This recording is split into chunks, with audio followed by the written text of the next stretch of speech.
எல்லாரும் நல்லா இருக்கீங்களா? இன்னைக்கான பதிவு, கோபத்தில் ஏழையாக இரு, அன்பில் பணக்காரனாய் இரு. அன்பு அன்பு நம்ம எவ்வளவுக்கு எவ்வளோ கொடுக்குறோமோ அவ்வளவு நமக்கு கிடைக்கும். நம்ம அன்பாக இருக்கணும். நம்ம பிள்ளைங்களுக்குமே நம்ம சொல்லி சொல்லி வளர்க்கணுங்க. அன்பு எவ்வளோக்கு எவ்வளோ நம்ம காட்டுறோமோ அதை நம்ம கொடுக்குற அன்பு தான் நம்ம பிள்ளைங்களும் நமக்கு அன்பை கொடுப்பாங்க. பார்த்துக்கோ, நமக்குன்னு இல்லை, அடுத்தவர்களிடம் நம்ம எவ்வளோ தூரம் அன்பாக இருக்கிறோமோ அதை பார்த்து தான் நம்ம பிள்ளைங்களும் இருந்து பார்த்து வளர்வார்கள். பார்த்துக்கோங்க. அதனால் அன்பு கொடுக்குறதுல நம்ம பணக்காரனாக இருக்கணும். அந்த முதல் இது இருக்குது பார்த்திங்களா, கோபத்தில் ஏழையாக இரு. அது எல்லாருக்கும் பொருந்த மாட்டேங்குதுங்க. கோபம் வர வேண்டிய இடத்துல வந்துடுது.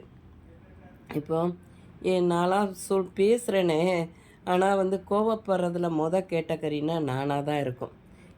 கோபம் டக்குன்னு வரும், என் முகமே பார்த்திங்கன்னா அப்படியே மாறிடும். பார்த்துக்கோங்க, அந்த கோபமாக இருக்கேங்கிறது என் முகத்துலேயே தெரிஞ்சிடும்.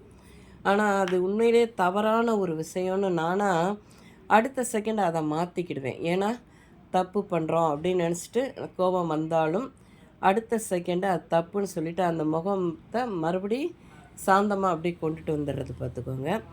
கோபம் சொல்லுவாங்க இல்லையா அந்த காலத்தில் பெரியவர்கள், கோபம் இருக்க இடத்துல தான் குணம் இருக்கும் அப்படிங்கிறது. டக்குன்னு கோவப்படுறவங்கள நம்ம நம்பிடலாம். கோவப்படுவாங்க, டக்குன்னு அவங்க மாறிடுவாங்க.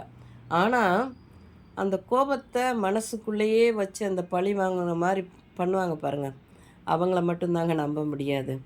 ஏன்னா அவங்க எந்த நேரத்தில் எந்த வெடிகுண்டை போடுவாங்கன்னே தெரியாது. பார்த்துக்கோங்க.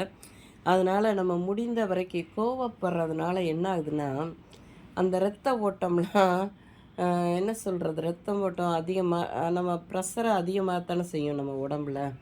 நம்ம உடம்புக்கு தான் பாதிப்பு. பார்த்துக்கோங்க. அதனால் முடிந்த வரைக்கும் நம்ம உடம்பை ஆரோக்கியமாக வைக்கணும் அப்படின்னா இந்த கோவப்படுறத முடிந்த வரைக்கும் தவிர்க்கணும். எவன் என்ன பண்ணால் நமக்கு என்ன அப்படின்னு நம்ம போயிட்டே இருக்கணும். பார்த்துக்கோங்க. இந்த பதிவு உங்களுக்கு பிடிச்சிருந்தால் பார்வதி வீட்டு சமையலுக்கு ஆதரவு கொடுங்க. ஓம் சாய்ராம்.